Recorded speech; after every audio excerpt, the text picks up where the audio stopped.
समझ में अंदाज हो कौन बनेगा सदर, कौन बनेगा वजीर आजम, कौन बनेगा चेयरमैन सेनेट, किसको जाएगी स्पीकरी और गवर्नर्स कौन बनेंगे। अब ये सवाल उठना शुरू हो गए क्योंकि जोड़ तोड़ जो है वो आगाज उसका हो चुका हुआ है, अभी इब्तदाई मरहले में है, हतमी मरहले में दाखिल नहीं हुई। एक तरफ से दावे हैं और दूसरी तरफ से इनकार है, तरदीद है।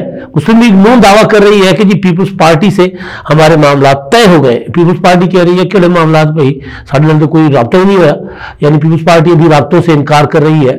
मुत्तहिदा कौमी मूवमेंट का वफद आज लाहौर पहुंचा हुआ है और आज उनकी मुलाकात हो रही है मुस्लिम लीग नून के कायद मियां नवाज शरीफ से, और मामला है वजीर आजम बनाना, यानी वजीर आजम मुस्लिम लीग नून अपना बनवाना चाहती है। बतौर जमात सिंगल लार्जेस्ट पार्टी के तौर पर उनके पास नंबर ज्यादा है और बतौर जमात दूसरा नंबर पीपुल्स पार्टी का है। लेकिन अगर देखा जाए तो आजाद उम्मीदवार जो पीटीआई की हिमायत से जीते हैं वो सबसे ज्यादा है, यानी पीपुल्स पार्टी और मुस्लिम लीग नून से, या मुस्लिम लीग नून से कम अज कम, क्योंकि मुस्लिम लीग नून क्लेम कर रही है कि वो सिंगल लार्जेस्ट पार्टी के तौर पर नंबर 1 पर है। तो अभी तक जो आदाद शुमार है उसमें पीटीआई का नंबर कुछ ज्यादा नजर आ रहा है, या उनकी हिमायत याफ्ता आजाद उम्मीदवारों का। लेकिन एक दावा यह भी किया जा रहा है कि जो तहरीक इंसाफ या आजाद उम्मीदवारों का नंबर है वो सारे के सारे आजाद पीटीआई वाले आजाद नहीं है, कुछ बिल्कुल आजाद है और कुछ पीटीआई के बागी आजाद है। यानी फिर पीटीआई का नंबर जो है दावा यह किया जा रहा है कि वो कुछ 40-45 तक रहेगा, बाकी या तो वो आजाद निकल जाएंगे जो पीटीआई के बगैर यानी आम आजाद थे, और दूसरे वो जिनको तहरीक इंसाफ ने टिकट नहीं दिया था, उनकी हिमायत का ऐलान नहीं किया था, लेकिन उसके बावजूद उन्होंने इंतखाब लड़ा और पीटीआई के आजाद उम्मीदवारों को शिकस्त देकर ऐवानों में पहुंचे। यह भी सूरत हाल क्लियर होगी जब ये सारे खुद सामने आएंगे।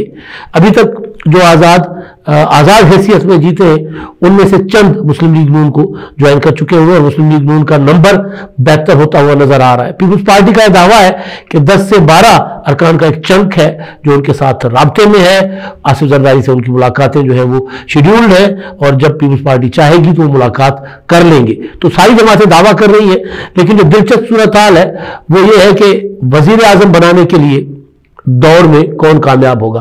अभी तक जाहिर है मुस्लिम लीग नून का नंबर ज्यादा है तो वो आगे जाती नजर आ रही है और पीपुल्स पार्टी अभी तक खामोशी से काम कर रही है। लेकिन जो दावे थे उन दावों की तरदीदें अब तेजी से आना शुरू हो गई हैं। मीडिया ने एक रिपोर्ट चलाई कि शहबाज शरीफ साहब ने आसिफ जरदारी साहब से निगरान वजीर आला मोहसिन नकवी के रिहायशगाह पर मुलाकात की। फिर अगले दिन खबर चली कि जनाब मुलाकात में पीपुल्स पार्टी ने इस बात पर इत्तफाक कर लिया, आसिफ जरदारी ने और बिलावल भुट्टो, क्योंकि बिलावल भुट्टो मुलाकात में मौजूद थे, ये मीडिया रिपोर्ट कर रहा था, ये दावा कर रहा था कि उस मुलाकात में तय हुआ कि पीपुल्स पार्टी मरकज में मुस्लिम लीग नून की हिमायत करेगी, पंजाब में भी मुस्लिम लीग नून की हिमायत करेगी और बलूचिस्तान में दोनों मिलकर हुकूमत बनाएंगे। यानी पीपुल्स पार्टी जो है ये दावा किया जा रहा था कि मुस्लिम लीग नून के वजीर आजम और मुस्लिम लीग नून के वजीर आला पंजाब, इनके लिए पीपुल्स पार्टी अपनी सपोर्ट जो है वो ऑफर कर चुकी है या इस बात पर राजी हो चुकी है कि जनाब हम आपको सपोर्ट करेंगे। पीपुल्स पार्टी के सोर्सेज से मैंने खंगाला तो उन्होंने ना मुलाकात की खबर जो है शहबाज शरीफ से आसिफ जरदारी की, ना उसकी उन्होंने तस्दीक की और ना ही इस बात की कि हमने राब्ते किए। कल बिलावल भुट्टो जरदारी साहब ने टीवी चैनल्स पर आकर कहा कि हमारा अभी तक किसी जमात से कोई राब्ता नहीं है। मुलाकात तो राब्ते से अगला कदम होता है। अगर पार्टी के सरबराह बिलावल भुट्टो जरदारी ये कह रहे हैं कि हमारा कोई किसी से राब्ता नहीं है, लेकिन उसके बावजूद मीडिया अपनी उस खबर पर कायम है, हो सकता है मुलाकात आसिफ जरदारी साहब ने की हो, मैं उस खबर को गलत नहीं समझ रहा, लेकिन जो पीपुल्स पार्टी का ऑन रिकॉर्ड मौक़िफ़ सामने आ रहा है मैं वो आपके सामने रख रहा हूं। और फिर आगे चल के कि मैं बात क्यों कर रहा हूं उस पर ये बात क्यों की जा रही है, पीपुल्स पार्टी इस तरफ इन मुलाकातों को या इन राब्तों को और क्यों नहीं कर रही या उनकी तब्दील क्यों कर रही है, उसके पीछे क्या मकासद है, और मुस्लिम लीग नून इन राब्तों को क्यों जो है वो मीडिया को दे रही है कि हमारे राब्ते भी हो रहे हैं और मुलाकातें भी हो गई और इत्तफाक भी हो गया। इसलिए मैं आपको आगे चलकर बताता हूं। कल बिलावल भुट्टो जरदारी साहब ने कहा कि हमारा किसी से राब्ता नहीं हुआ, उसके बावजूद मीडिया पर हेडलाइन चली कि पीपुल्स पार्टी ने इत्तफाक कर लिया मुस्लिम लीग नून की हिमायत करने के लिए, मिलकर चलने के लिए। और वो हेडलाइन जब एक टीवी चैनल ने, जियो ने, जब अपने ट्विटर अकाउंट पर, एक्स अकाउंट पर वो हेडलाइंस की वीडियो चलाई, शेयर की, तो शेरी रहमान जो पीपुल्स पार्टी की सीनियर रहनुमा है, सीनियर नायब सदर है पीपुल्स पार्टी पार्लियामेंटेरियंस की, उन्होंने अपना उस बात की तरदीद की। उन्होंने उसको रिकोट करके अपना कोट करके रिट्वीट किया रिपोस्ट किया। उन्होंने कहा कि जी जब हम कह रहे हैं, बिलावल भुट्टो जरदारी ने वाज़ेह अल्फाज में कह दिया था कि हमारा किसी से राब्ता नहीं है, तो फिर भी मनगढ़ंत खबरें क्यों चलाई जा रही हैं। अच्छा, उसके अलावा बिलावल भुट्टो जरदारी साहब के साथ होते हैं मीडिया कोऑर्डिनेटर हैं उस्मान गाजी।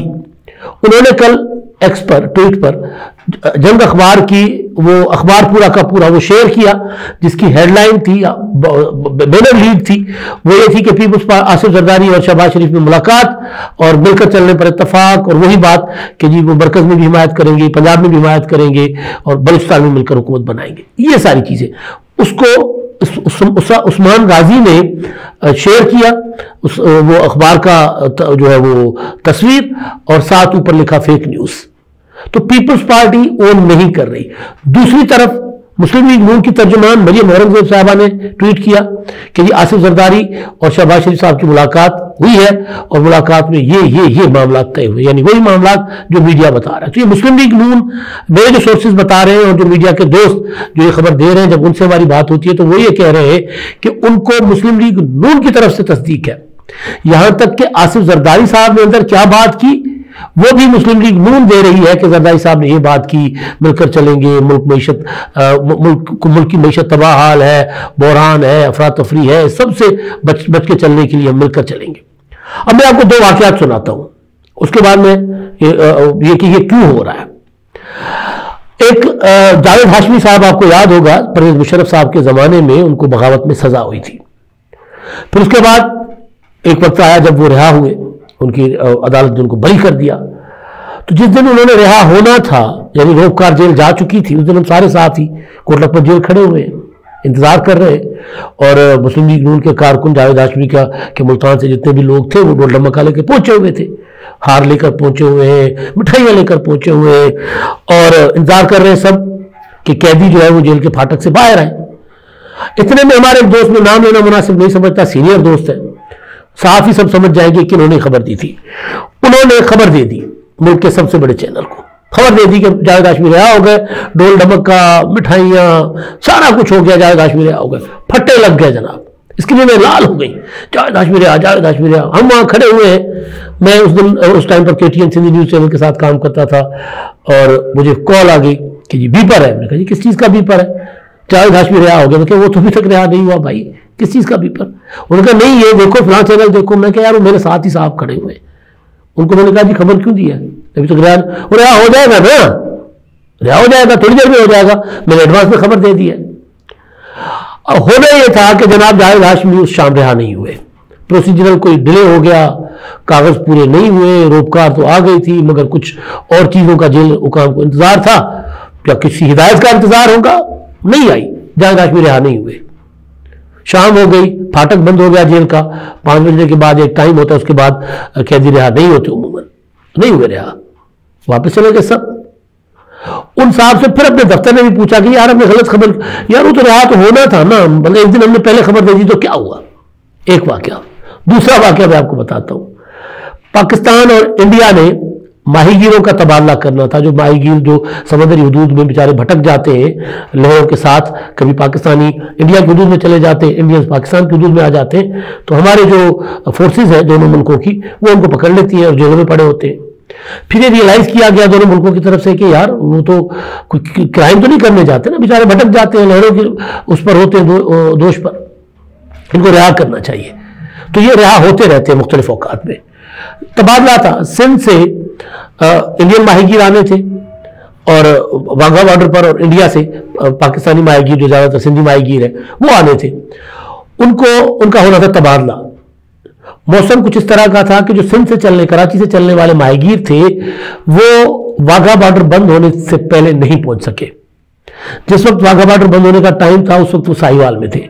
उनको लेकर आने वाले जो पुलिस और इंतजामिया के साथ फिशर फोक के सरबराह, माहीगीरों की फलाह के लिए काम करने वाली तंजीम के सरबराह मोहम्मद अली शाह साहब साथ थे उनके। मैं उनसे पूछता रहा बार बार, यानी उनसे राब्ते में था, तो उन्होंने मुझे बता दिया था कि आज हम हवाले नहीं करेंगे, इसलिए मैं वाघा बॉर्डर गया ही नहीं था कवरेज के लिए। लेकिन मुझे अपने टीवी चैनल से फिर फोन आ गया कि माहीगीरों का तबादला हो गया और आप क्या कर रहे हैं। मैं कहा जी तबादला कहाँ हुआ है, माहीगीर तो लाहौर ही नहीं पहुंचे जो इंडियन है, उनको तो अभी लेकर आने वाले, वाघा बॉर्डर पहुंचेंगे तो फिर होगा, और वाघा बॉर्डर का टाइम खत्म हो गया, तो वो आज नहीं हो रहा तबादला। ये कैसे आप कह रहे हैं? मतलब जो न्यूज रूम में बैठे हुए बंदे तो बड़ा गुस्से में, मैं क्या जी, मतलब आपको किसने कहा? उन्होंने कहा फलां चैनल देख लो। फिर वही साहब बीपर पे बीपर दिए जा रहे कि जी माहीगीरों का तबादला हुआ, ढोल ढमके हुए, खुशी से हार पहनाए गए, रेंजर्स और बीएसएफ के हुकाम ने ये किया वो किया, सारा कुछ। बीपर खत्म हुआ, मैंने उन साहब को फोन किया, रिपोर्टर को, मैं क्या यार, जो इंडियन माहीगीर है जो सिंध से आ रहे हैं वो तो अभी साहिवाल नहीं पहुंचे, फाटक बंद होने लगा है जो सरहद का, और माहीगीरों का तबादला आज नहीं है कल है, क्यों गलत खबर दे रहे हो? अगर आज नहीं है तो कल तो हो ही जान रहे ना। तो हुए तो सही, जाहिर अगले दिन सुबह सुबह फिर वो तबादला हो गया, खूबसूरत तकरीब थी, रेंजर्स और बीएसएफ के हुकाम ने और बाकी दोनों तरफ से जो अमन और आतिशी चाहते हैं लोग वो भी थे, एक बड़ी खूबसूरत तकरीब हुई, तबादला हो गया। अब इस खबर पर आते हैं, सबको पता है कि भाई पीपुल्स पार्टी और मुस्लिम लीग नून ने मिलकर हुकूमत बनानी है, लेकिन वो जो इत्तेफाक अभी से करवा रहे अभी हुआ नहीं है, इत्तेफाक बाद में होगा और हो जाएगा किसी ना किसी पॉइंट पर। असल चीज है बार्गेनिंग।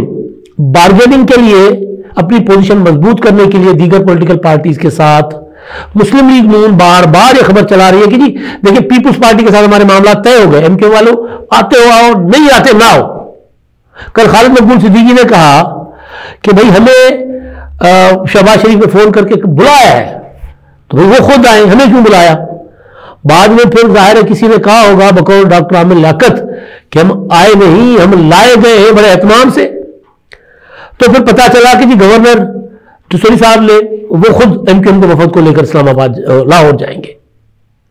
तो बार्गेनिंग पोजीशन अपनी बेहतर बनाने के लिए, आजाद उम्मीदवारों को तासुब देने के लिए कि जी हमें पीपुल्स पार्टी की सपोर्ट तो है, हम तो हुकूमत बना रहे हैं, हमारी हुकूमत बन रही है, आप हमारी तरफ आओ, ये बड़े अच्छी पॉलिटिकल स्ट्रेटेजी है।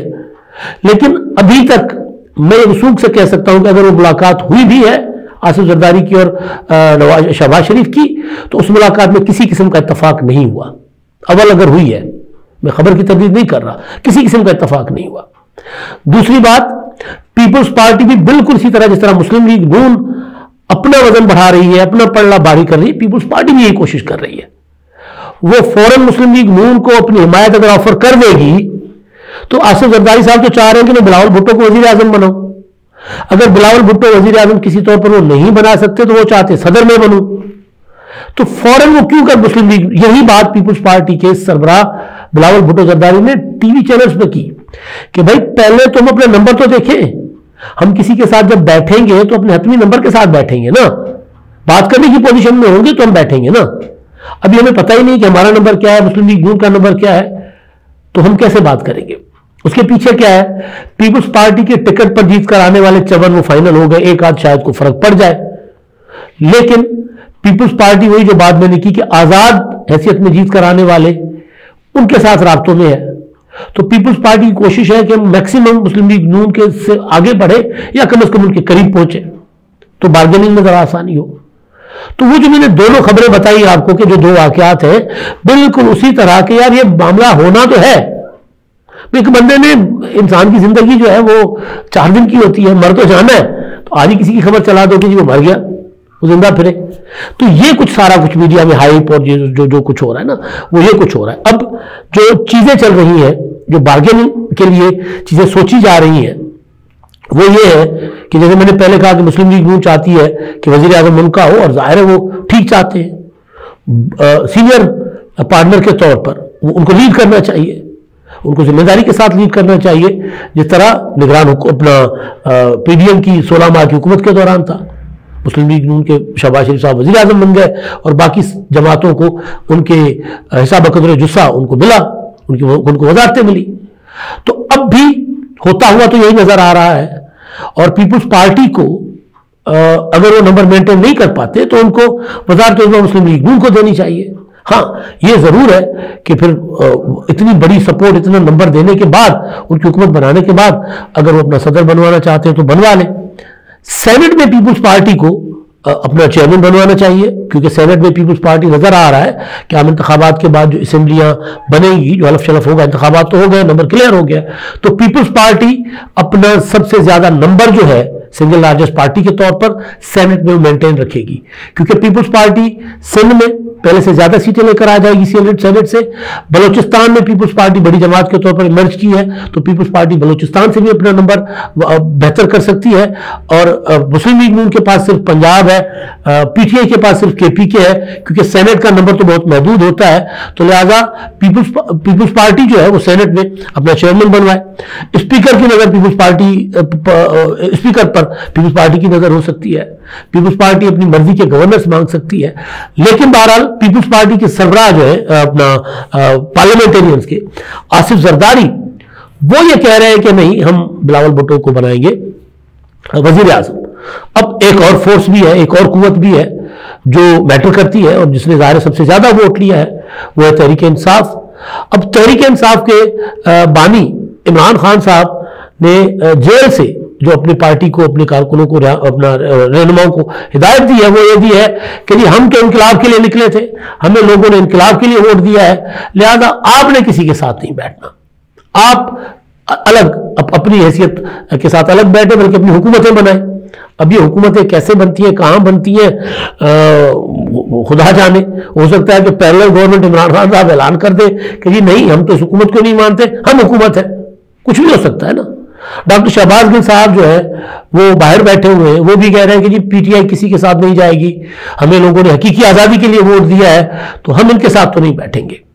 अब जाहिर है पीटीआई के वोटर का सेंटीमेंट भी यही है कि हम किसी के साथ नहीं बैठेंगे।